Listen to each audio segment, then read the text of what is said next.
Welcome to our online Advent series for 2021. We're not going to be here daily, but we will be posting a few videos a week between now and Christmas. And we hope that these short films help you get ready for Christmas 2021 in this sort of new normal. If you click subscribe, you shouldn't miss any episodes. And this year, we want to tell you the bigger story of the bigger Christmas.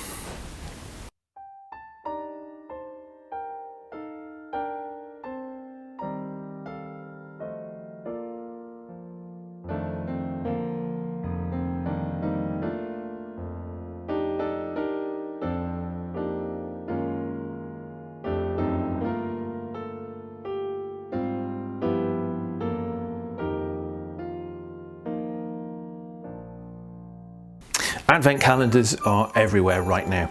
Card ones with chocolates in that you get from the shops, homemade needlework hangings, those wooden ones with all the little drawers in, digital online calendars, luxury Advent calendars that cost more than most people's entire Christmas budget.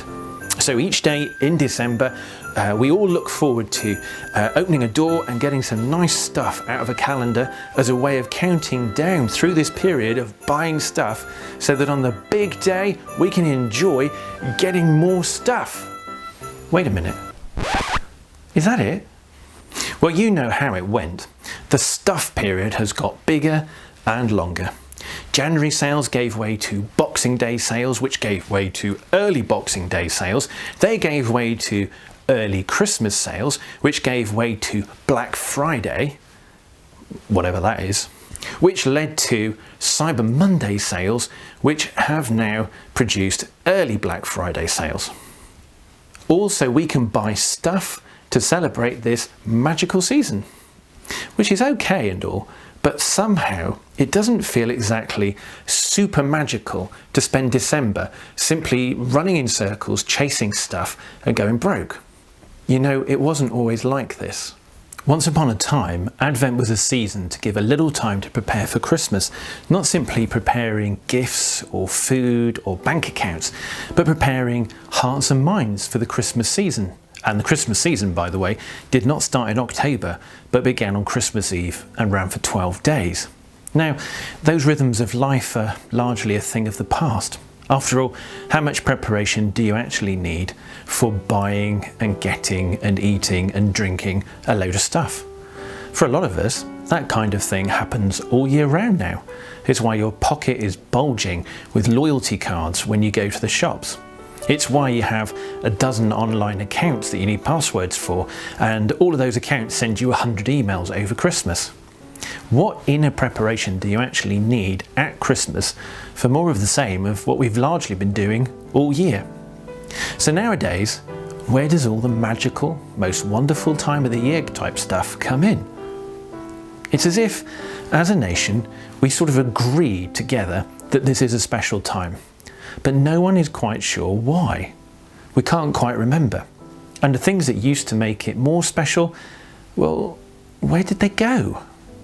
It's like we're trying to remember a tremendous song and we can almost hear it. We can hear a fragment, a few notes carried on the wind of memory, but not quite. And the memory of the tune haunts us. Unless it's all a con, of course. Well, maybe. But what if it's more like a tale of two stories? The story we're being told, fairies and elves and gifts and lights and parcels and booze and snow and magic and buy all that stuff to make it special and don't let the family down with poor gifts and all that.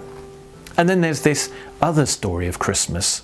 We remember bits of the outline but lost sight of the content. The colours faded. We've tried patching it up with tinsel and ribbons and jingly songs, but that hasn't really worked. If only we could see it clearly. If only we could hear the song. If only we could soak in the colours. Understand that other story. And then we would find it's a story that's so big that it shines much brighter and burns much longer than the one we've been sold in recent times. A story that brings with it the deep magic for which we've been looking. This year we want to tell you that story. The bigger story of the bigger Christmas. See you in a few days.